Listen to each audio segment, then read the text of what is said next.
नशा फिरोज गांव गंबू खान कल्लटों के रिहायशी मर्द और खवातीन ने गांव के बाहर अफराद की ज्यादती से तंग आकर नेशनल प्रेस क्लब नशा फिरोज के सामने एहतजाजी मुजाहरा किया। एहतजाज की क़यादत मजहर कल्लटो, नज़र मोहम्मद मूसा, मस्मात दुआ, मस्मात मिठन और दीगर ने की।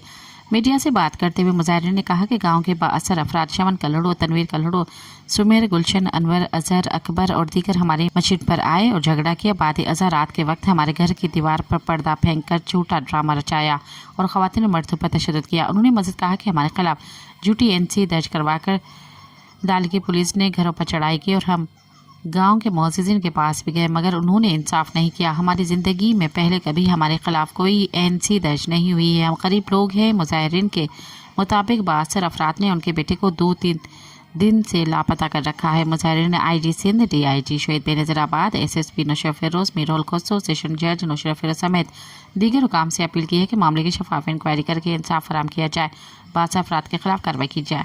सब्सक्राइब कयो अवामी न्यूज़ HD खे ऐं ताज़ा तरीन ख़बरुनि लाइ ॾिसंदा रहो अवामी न्यूज़ HD।